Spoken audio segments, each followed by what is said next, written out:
You want to know what the Mac Lab's about?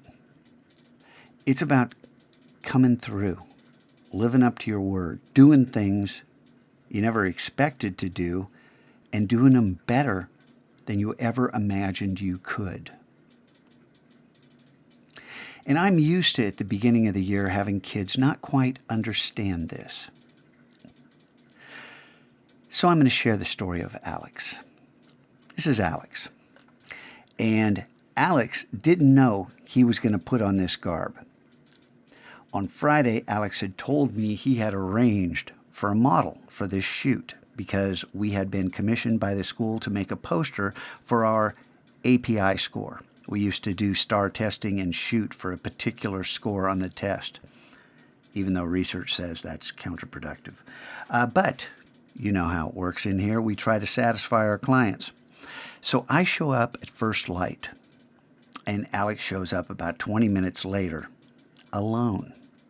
Now, he was supposed to have brought a big, burly guy who was going to put on Odin's garb. Remember Odin's procession? Remember Odin at the top of the stairs? This is his shield, his cape, his helmet, his sword. This is Odin's gear, used with Mrs. Caston's permission because she's the one who wanted us to make the poster. Or maybe it was Mr. Martinson then. I don't know. One of those principles. Anyway, Alex comes up and says the guy can't make it.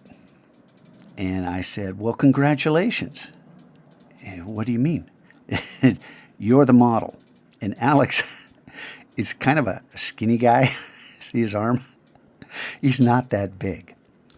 And we went upstairs, got the gear, came back down. I laid on the ground and I'm shooting with a lens that's given me this view with my back on the ground looking up at him.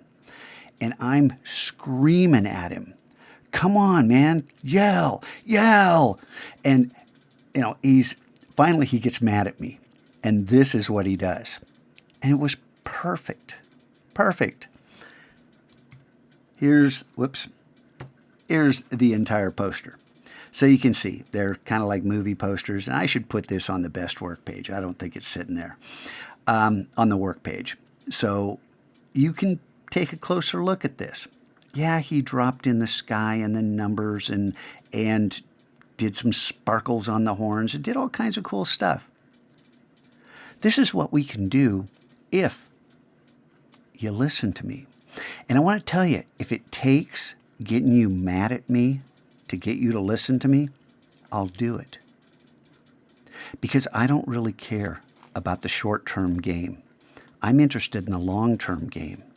And I had Alex for 3 years. As a sophomore, he tore it up. He was amazing. He did better work than anybody in the class. As a junior, he took it to a brand new level. And as a senior, he and I didn't see eye to eye. We clashed quite often in the classroom. And I still remember when he walked in the day after graduation into the Mac Lab after he finished in high school, and he walked in with a 5-page letter, single-spaced, asked me to read it while he stood there. It was awesome.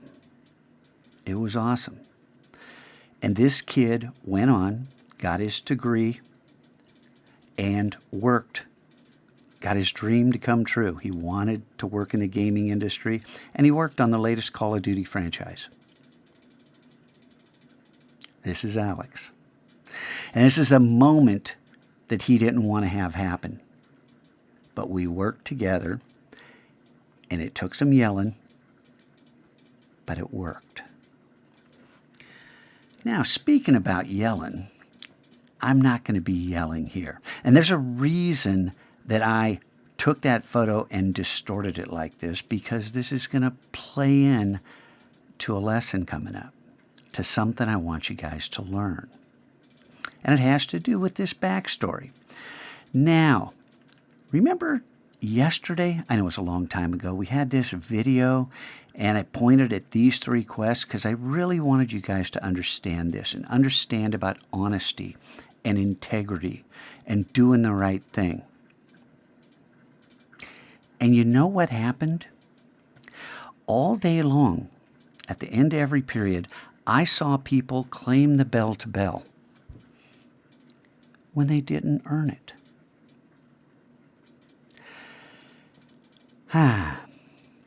So, before I start yelling at you, I thought I'd try to reason with you. And in sixth period, I loved this. Notice the length of this blur matches the length of this blur, and likewise these two. There's a reason for that. This kid right here was late, didn't buy his tardy, and about 20 minutes into class, I had to go up and tell him to take this one. And then at the end of the period, he purchased the bell to bell. Now this kid, pretty good worker, but he was doing something he shouldn't have been doing and didn't fess up to it right away and told me a BS story about, oh yeah, I was doing my work while I was doing this other thing. Yeah, right. So he got reaper's reward, and then at the end of the period, he claimed the bell to bell. Now, as I said, this isn't unique to those two individuals in sixth period. There were others in sixth period and others in every single period of the day who claimed the bell to bell when they obviously did not earn it.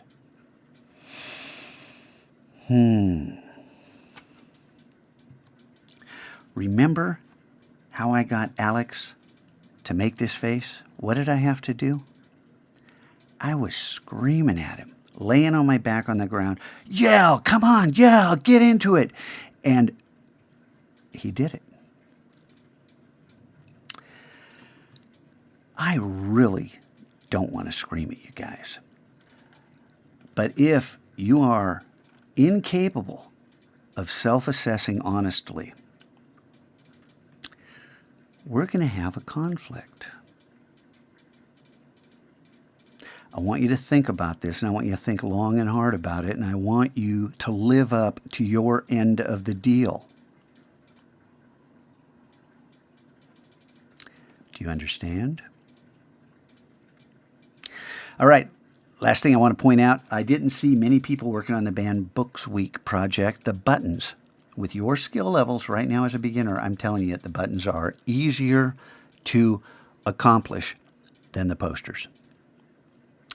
Because the posters require an image that corresponds to the book that you're, or the event.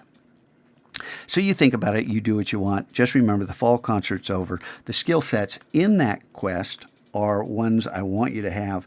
But let's face it, if you will not take the time to do these early quests with some deep effort so you can make these skills your own, you will never, ever produce anything like this. Because this takes skills. And I want you guys to all have skills.